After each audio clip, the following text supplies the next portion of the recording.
A few years ago, I found myself earning thousands of dollars as a freelancer, which was great, of course, except for the fact that I was working 12 or more hours per day. The only thing I did was work. No Netflix, no gym, no friends.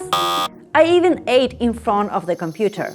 Some days the only break I took was going to the bathroom. But I liked the money, and I was terrified of having to go back to a 9-to-5. So I focused on getting more and more clients, more and more work, until my body said enough. The burnout was vicious. I spent a week in bed, and by the time that I could work again, I just didn't have the energy and the focus that I previously had. Something had to change. There has to be a way to earn more by working less. There are two variables you control when it comes to pricing, and that is time and money. Finding the delicate balance between both of the things, well, it's a process.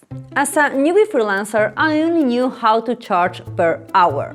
It's the most common pricing structure. The client pays you depending on how many hours you work on the project. This pricing structure is so common that clients expect it, so negotiating your fees is quite easy. You set your hourly rate, you multiply that for the amount of hours you think the project is going to take you, and done. If the project scope changes, then you just add more hours and adapt the price. It's also great if you are just learning the ropes and you're not exactly sure how long it takes you to do things. But of course, it has its downsides as well, like micromanaging clients. These clients that are there just breathing down your neck, controlling every little thing you do and complaining about each second you charge them for. It's also pretty easy for clients to compare you to another freelancers, and when you link time and money this way, it gets hard to justify your fees. Sometimes it can be hard to estimate how long a project is going to take you, and I found myself working in projects where I definitely lost money. But if you do have the experience and are efficient on delivering your work, then you get punished for working faster, which is exactly how I find myself working so much but somehow earning less. I needed to find a way to break the relation between time and price. So instead of charging per hour, I started charging per week, which is not all that different from having an hourly fee, except for one key difference. The client doesn't have that much access anymore to what you do with your time. Just like hourly, you set a weekly price, calculate how many weeks the project is going to take you, multiply that by your fee, and arrive at the final price. The focus changes from how many hours you're working to the results you're producing. This pricing worked very well for me, for a time at least. I didn't get punished anymore because of my speed, and I could keep earning a similar amount of money without working so much. I didn't feel as burnout anymore, but something was still nagging at me. I was still exchanging time for money. It also got tricky to justify certain weeks. What happened if a holiday fell in one of the weeks? Or if I had an emergency? Or if for whatever reason I couldn't deliver when I promised?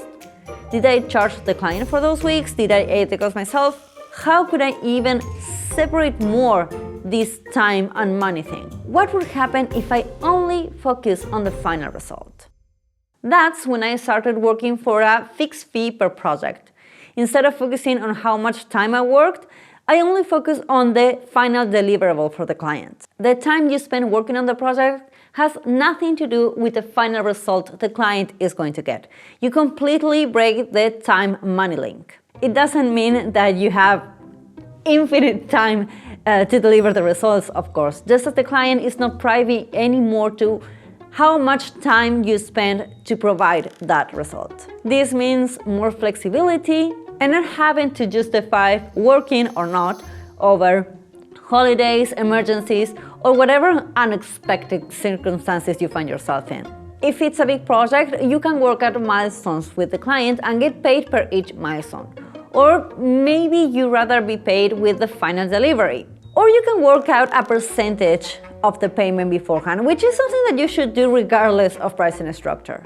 Of course, the reason I knew how to price per project is because I already knew how I worked. I already had an idea of how long things took me, and I had systems in place to make my life easier. Even then, I found that it was very hard to renegotiate my fees when the scope changed, the scope of the project changed. Or if the project took longer for whatever reason, I realized I got paid less. I was getting punished all over again. And worse, this type of pricing brought back again one of the nastiest things of using an hourly fee: the comparison. Why are you charging me $5,000 for a website when I can get somebody to do it for $5 on Fiverr? I spent a lot of time justifying my fees because of this, and it got old real fast.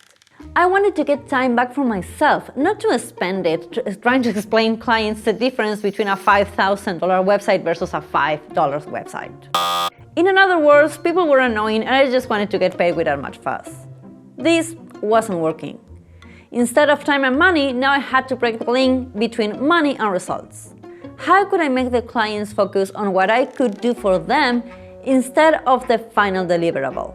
That's when I found out about value-based pricing, which is similar to the fixed fee structure because you are charging per project. However, the focus is not on the deliverable itself, but the value it can bring to your client. This option seems like the best of all worlds. Time is not a variable anymore, comparing your fees to other freelancers is very difficult, and you get to control how and when you work on the project. It's also one of the most difficult ways to price your services.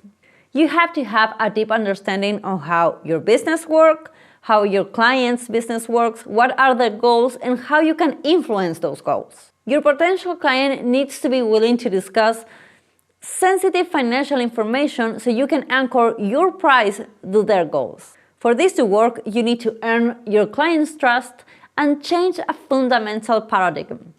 You are not an external freelancer anymore. Now you become a strategic partner. In an oversimplified way, value-based pricing works something like this. Let's say that whatever it is that you do might allow the client to earn $100,000 in 12 months. So you just charge 20% of that, $20,000. Any smart person will tell you that paying $20,000 to earn $100,000 is a good business. And you may be asking yourself, how can I charge for results that I can't promise? And it's true. I mean, the real final results usually depend on a lot of factors that you don't have any control of. That is why it's so important that you have a lot of in-depth meetings with the clients so you can both arrive to a price that makes sense for them. Value-based pricing is the option that allows you to earn more money per project. I mean, there is no doubt about it.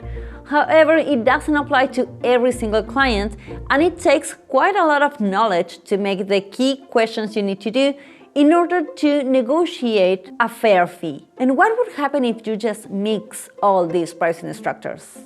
Well, in that case, you would arrive to my favorite pricing option, which is productized services. But that's for another video. If you want to know what platforms I'm using to get paid, then check out this video.